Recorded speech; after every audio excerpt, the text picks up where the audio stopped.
Feels a little weird having just the three of us now. We won't tell Rhys that. Actually, it was really fun. God, so much better. We just rolled so easy. Like, it's just so stress-free. It wasn't that fourth wheel that we're always worried about. Get back to the holy trinity of goodness. Handbrake Gibson.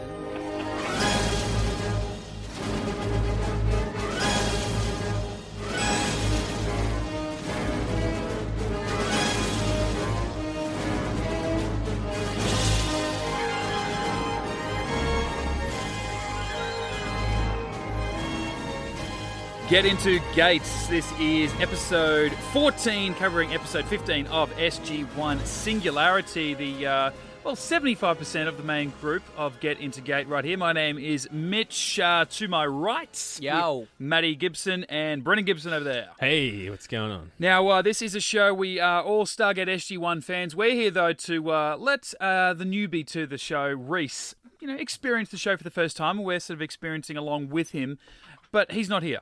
So we thought, well, do we wait? But he's not going to be around for, I think, the next 2 weeks. Mate, we've got to get this this done. done. We've got to do it. We've got to do it. It's got to happen. So, Rhys, if you didn't already hear in the lead-in, little pre-credit sequence in this episode, we don't need you. And we're going to prove why. This is just going to be good. We've cut the fat. Can we address the elephant in the room? Sure.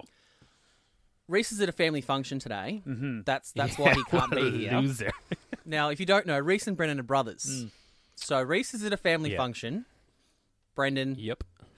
Brendan's I've just here. got my priorities right. Okay. Well, you say that, but a couple of years ago, my family went to Dreamworld, and then I found out about that the next day. So, thanks, guys. You were Kevin McAllister home alone. Yeah, so I saw all these photos on Facebook. Oh, thanks for the invite. Oh, we knew you'd be working. No, it's still good to know. Good to know. A pity on your invite would be minds. nice. You were married with children. Why do we want you there? You don't want to be burdened by us. Somehow I think Rhys might be the golden child in that family. What do you reckon, Mitch? No, I'm Team Brendan, man. Yeah. So it's he really knows. brave of you to say that in front of Brendan, but I've always been Team Brendan.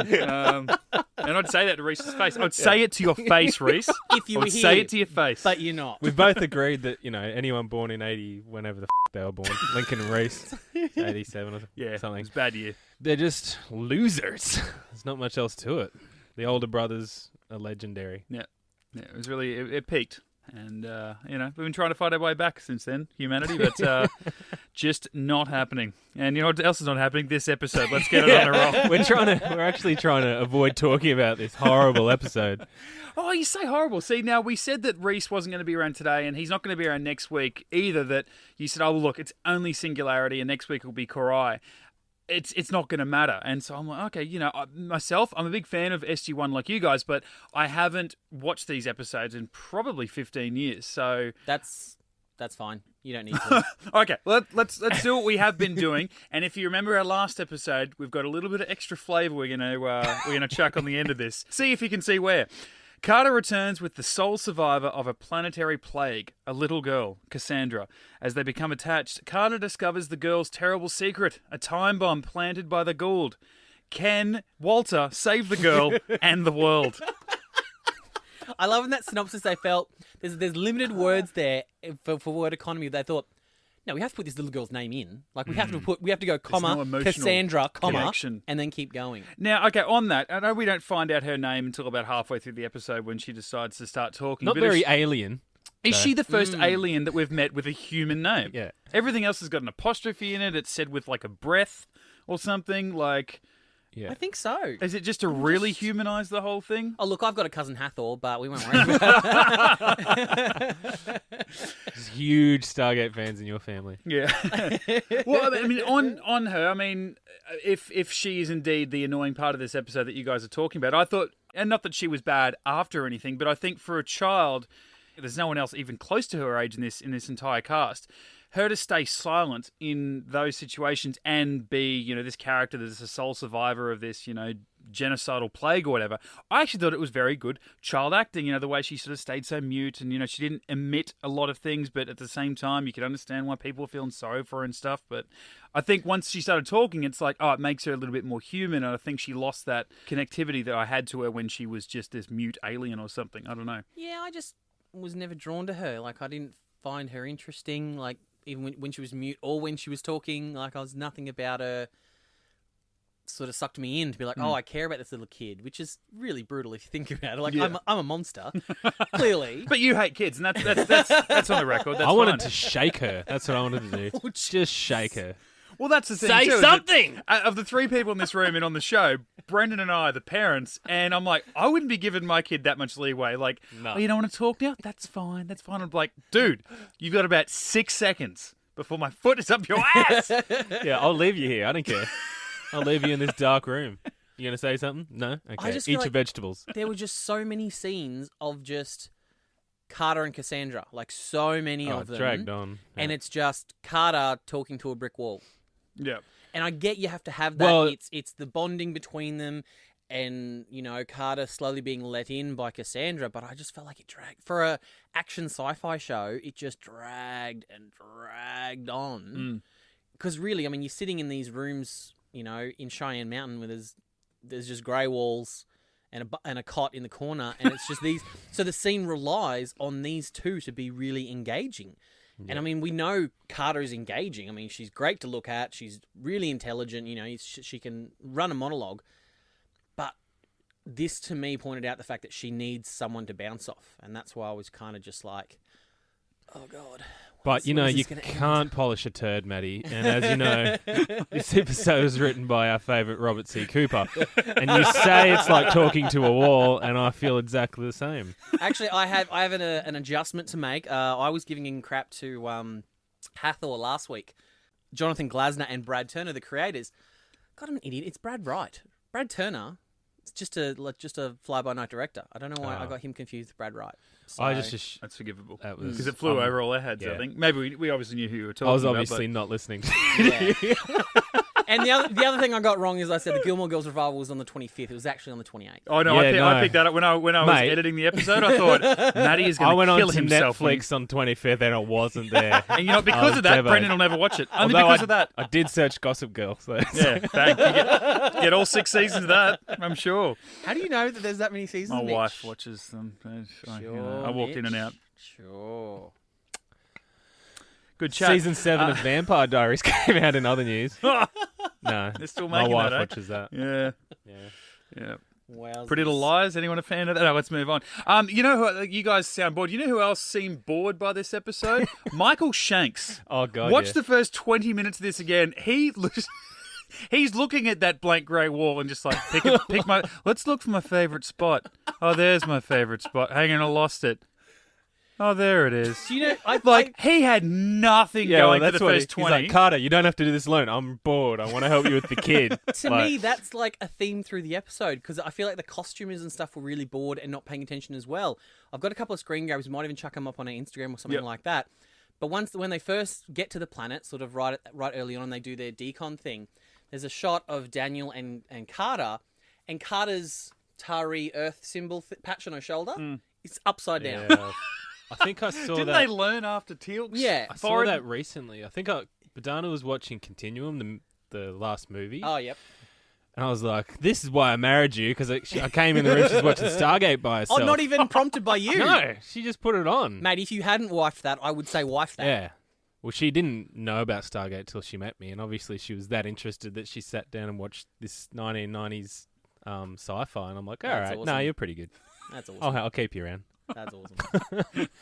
Well, But I know. I think it was in that the patch was upside down. Oh, was it? So they didn't learn. Well, and the other thing in this episode is right at the end when they've got Cassandra in the park with the dog and all that sort of stuff, and you see Teal'c and Carter and Jackson all sort of walk, and they go to sit down on the bench.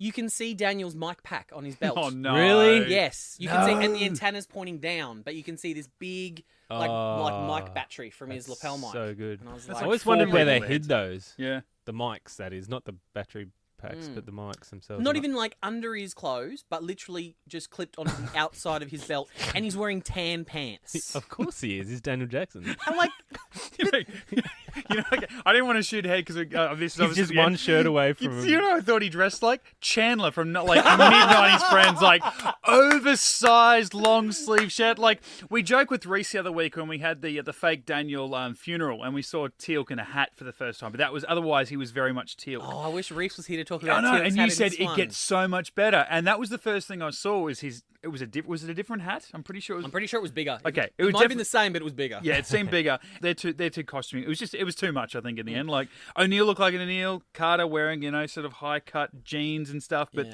Daniel, and I'm waiting for him to go for it. Could I be any more intelligent? That's exactly what I wanted to say. Could I look any more bored? No, you couldn't. Honestly, I could not see anything in this episode past him just looking so bored. And I'm like, are you already starting to turn into Michael Shanks and less like Daniel Jackson? Dude, this is episode 15 of season 1. Season 5, that happens. Yeah, right. Yeah. And then, meanwhile, we skip over the big reveal. This is the first time Teal'c has been, from what we've seen, this is the first time Teal'c has been allowed off-world when it's not a mission. Like, Cassandra's being settled into a house and a school and that sort of stuff. He's just, got his not on a mission. He's just wandering around a park. Yeah. We never, at no point during this series... Or a funeral, you mean? Because that's when he was out in fire and water for the No, wake. that was in the base. Remember? At Jack's house. No, the wake. There was that, I suppose. But that was kind of, officially. Yeah. Like that, not everyone could have gone to that funeral. That would have been a secretive kind of funeral. But it's like we never, during any of this season, got to see Teal'c's first sort of experience. Yeah, they never made a big Earth. deal about his first time out, really. Yeah. And I feel like that was kind of a bit... Yeah, they missed opportunity. Yeah, kind of disappointed. I was like, I kind of wish... I mean, we got to go back to Chulak with him to see his family, but he doesn't live there. He lives on base with us on Earth. Yeah, and we never got to see that, him experiencing, seeing a dog or whatever it may be. Yeah. That just kind of blows his mind. Oh, wow. We never got to see the world through his eyes. I don't know if the writers... A, never thought of it, or B, just didn't think at the time Teal'c sort of not having a huge acting background. Sorry, Christopher Judd not having a huge acting background, whether they thought he couldn't hold an entire episode. I would have loved to seen Christopher Judd as Teal'c eating a Krispy Kreme for the first time. That would have been amazing. Isn't that one of the throwbacks later on that his hat and he shows up with donuts. He starts bear claws and what did stuff you got like there? that. No, I'll pass.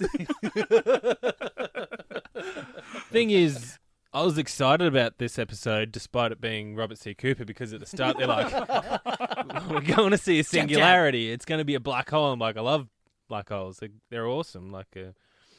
And then it just turned into a virus again. Yeah. Oh, come on, guys. Let's move forward from this. The amount of times I've been caught pulling out my DVD collection. Oh, Jesus Christ. Can we just bleep that just to make it funny? I did not even think that. I pull out my DVD collection all the time. I thought it was bad enough when you said, there's been so many times I've been caught pulling out my... This is an episode about a child, Matty. Hey, You're it's sick. not Singularity for that reason, if that's it. All right. Well, no, pulling out my DVDs and... I still thought you were going to Do it. Don't say pulling out, mate. Just don't do and it. getting confused, putting on... Hang on, what's this? I'm gone. No, I don't want to borrow it. Why do I want to watch that? Oh, my God. Putting on Singularity, thinking I'm about to watch Solitudes. Yes. Because they're two single word They start titles with S. with an S, about 2 or 3 I episodes did- apart. Yep. All the time. I think I'm going to be watching Solitudes and I get stuck with Singularity, and it gets me all the time. Got written here, that potassium nitrate and naquita, that must be what she had in her head, right? I'm guessing, yeah. I always kind of thought as they've put naquita in her in some kind of little device, and it's drawing the potassium stuff out of her body, combining it, and then It's going to go exploding. boom. Yeah. That's right, because they put a microscopic bit of potassium nitrate and naquita together, and it blew the up. And I'm going, well, Jesus Christ, I hope nobody tries to take potassium nitrate through the Stargate. That's just going to create a supernova. You know what I mean? One side of the object is made up of a combination of iron and potassium. The other side is made up of the element that makes up the Stargate. What? I'm assuming it's the naquita that was in her blood. Somehow the object is collecting it. Now, potassium can be one of the most volatile alkali metals on Earth. combined with even a small concentration of naquita. That doesn't sound very good. The room you're looking at is in the Just giving Daniel sub-basement a floor line. of this complex. For the It's sake of it. lead-sealed. Let's see what happens when we put the two objects together.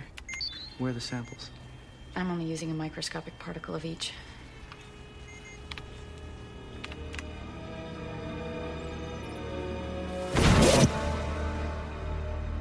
The reading's off the scale, gamma and particle radiation. Are we safe?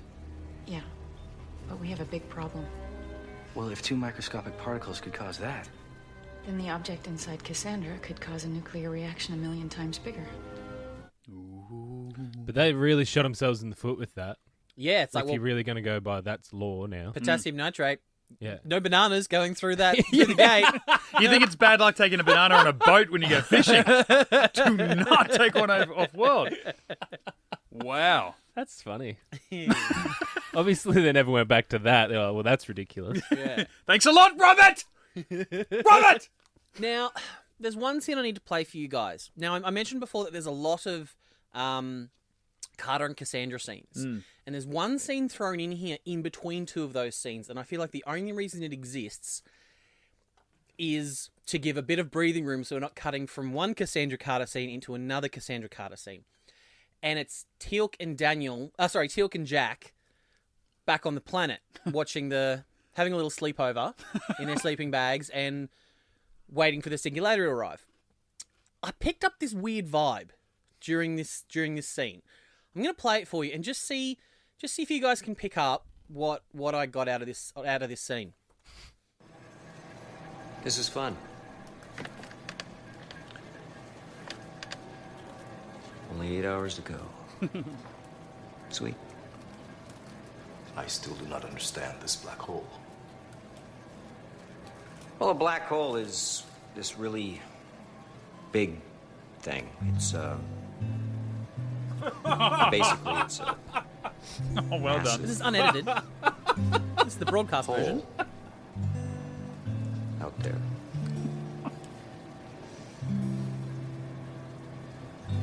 I see.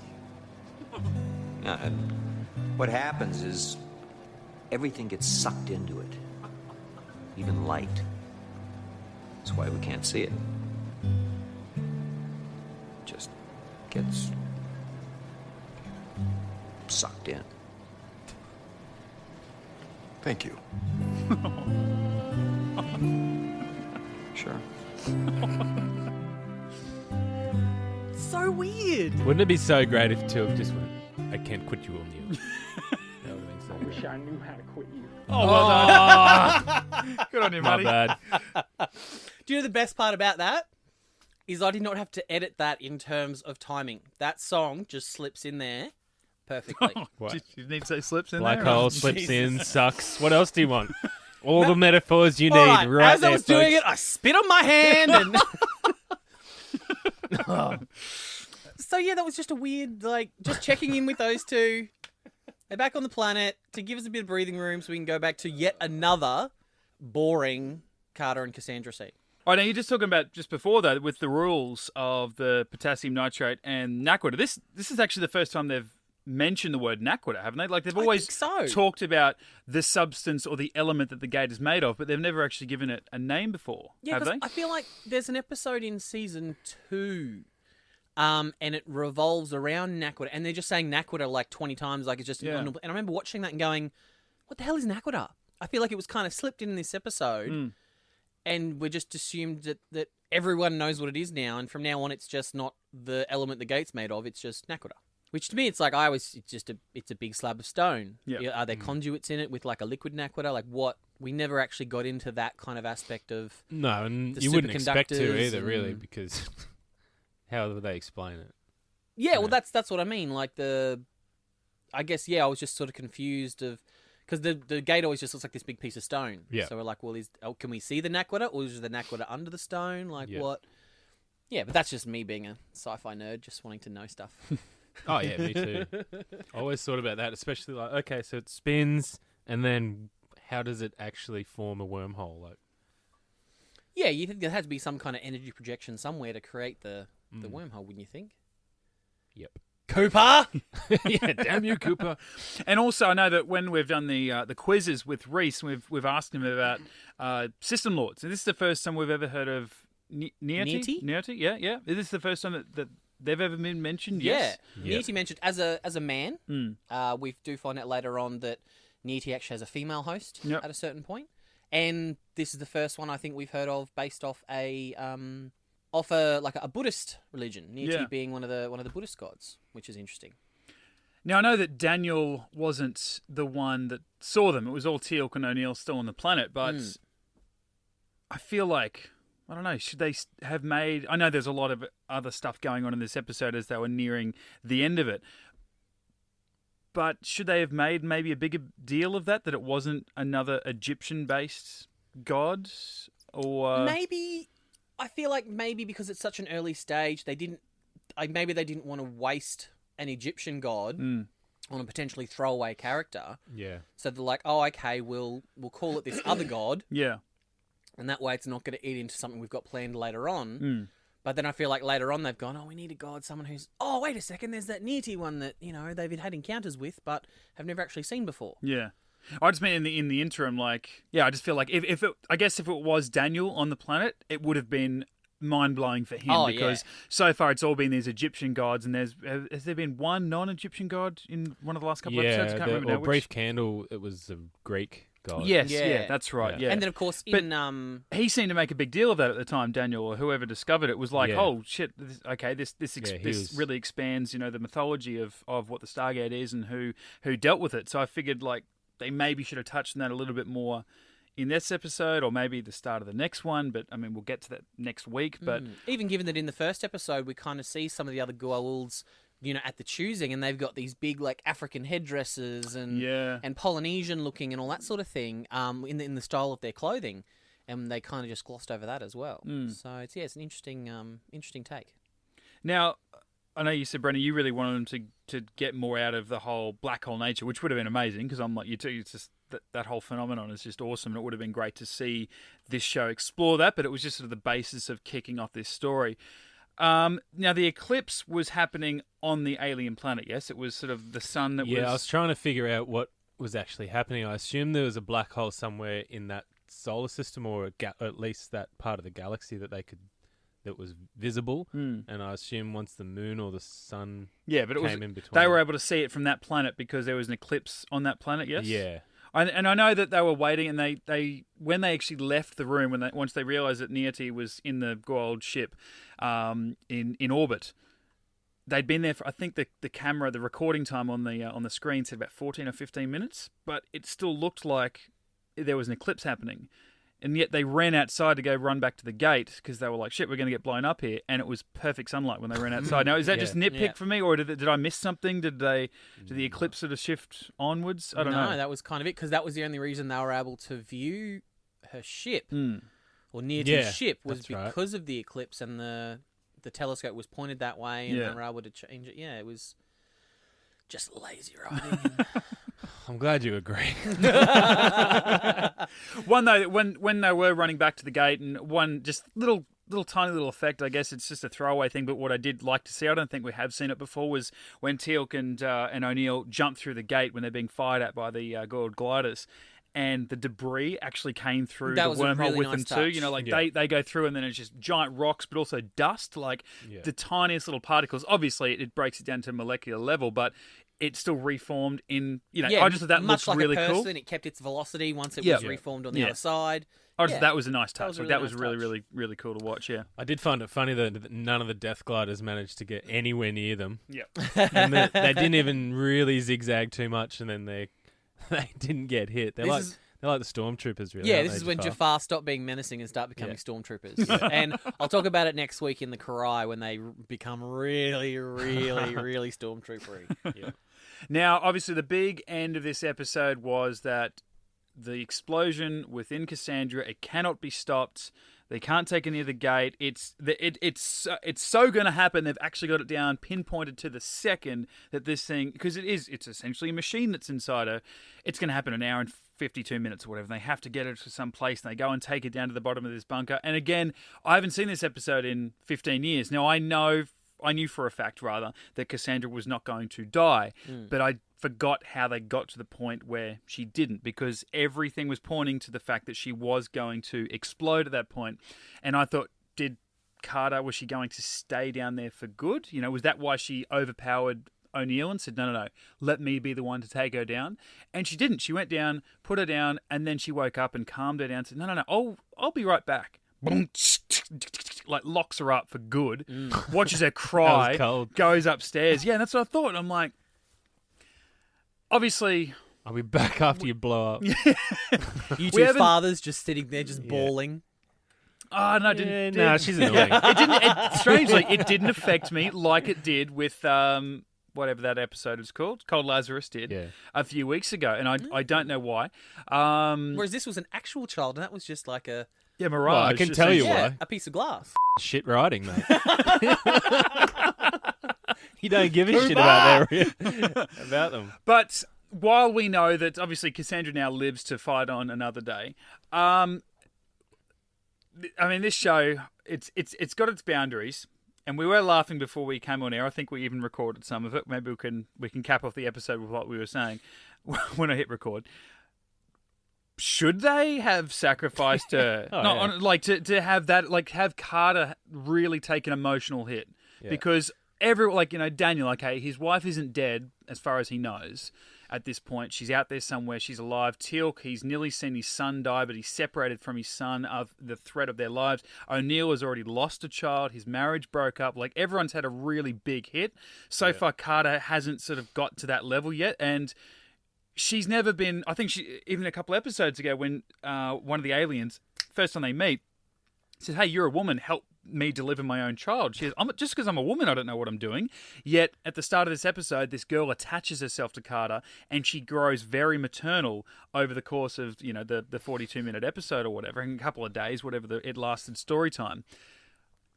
Should the show really have had the balls to kill Cassandra? That could have been... That would have made that episode good, I think.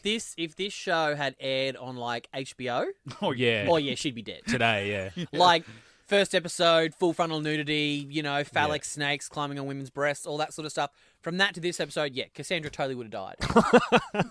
Like, you would have seen that last moment of her going, and you would have seen the explosion come out of her. Like, it would have been.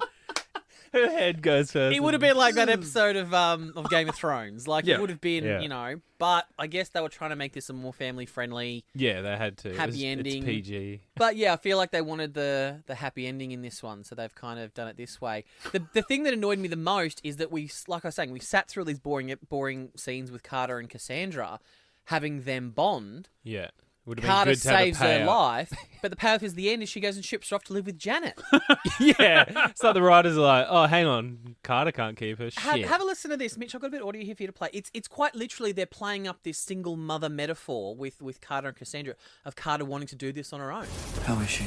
She's fine. Sleeping. If you want, I can sit with her tomorrow for a few hours. No, we're okay. Okay.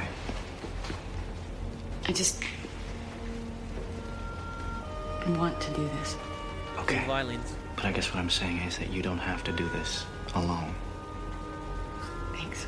Like, that's some pretty heavy-handed stuff right there. So maybe I feel like the first draft of the script had her living with Carter. Yeah. But maybe then they thought about it, went, well, hold on a second. Carter's heading off world and all the time. Yeah. Who's another girl? Oh, Janet. Ha. Yeah, Janet can be mum. That's fine. That's fine. Palm her off to her. That's fine. I mean, Dr. Frasier. They kind of look similar. It's fine. I kind of feel like I'd rather Cassandra go and live with Carter, or this could have been a Janet episode where Janet was the one bonding with the child, I feel that this is kind of like a Daniel Jackson episode in a way, even though it's heavy on Carter. But for me, Daniel shows his worth, like in that clip there. I actually felt more for Daniel. I'm like, Carter's a bitch. Like, this guy's like, no one asked him to go and help. He's just there, and that's obviously part of the reason why you love him. He's known Cassandra just as long as Carter has. Yeah, absolutely. And there's no burden on her. It's not like she's getting child payments or anything like that. Like, and he's just there, willing to help out and support his team. Just old Danny boy. That's what I love about him. Yeah, Team Daniel. Oh, actually, I had a nitpick. They come through the gate. This is the very start I was going to mention. And then O'Neill rolls over the dead guy, and he's obviously been deceased for a while, or he's had some flesh-eating virus or whatever. He's like, "Oh, hazmat!" Immediately wiped off his hands, and then they all put hazmat masks on. I'm like, do they carry that every time they go through the gate? Like, and They must not to do. mention the SGC personnel have been there prior to that, like SG9 or whatever, to set up the. That's interesting. Yeah, that they have that, even though that there's been a temporary base set up on the planet. That Yeah. is interesting that they carry that with them at all times. Yeah. Because definitely, like, you look at season It's a 9. huge pack. Season 9, Tilk's heading through in, like, you know, combat boots and a singlet. Yeah, and he's heading on missions. And just like P90s in each hand. And he's ready to go. See, Like, while the Jafar become more like stormtroopers, our heroes become more invincible. Yeah. They've got God mode on them. Like, you put in the cheat codes. well, there was one positive to this. It's quite funny. It's normally the exposition scenes that usually happen in the briefing room are the really slow part of the episode, and then we cut to the action and it's really fun and exciting. This seemed almost to be flipped in that the cold open was really fun and exciting because they're on the gangway, walking up to the gate, doing their exposition, and then the rest of the episode kind of was really slow and boring. So have a listen to this. This is my favourite part of the episode, the part that I actually enjoyed.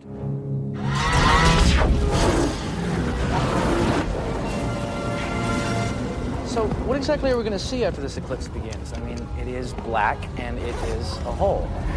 Well, it might be a black hole. Okay, let me put that a different way. No, Daniel, you're right. You can't actually see it. Not the singularity itself. It's so massive, not even light can escape it. But during the totality phase of the eclipse, we should be able to see matter spiraling towards it. Actually, it's called the accretion disk. Well, I guess it's easy to understand why the local population would be afraid of something like it. What did you just say? It's just an astronomical term. You didn't think the Colonel had a telescope on his roof just to look at the neighbors, did you?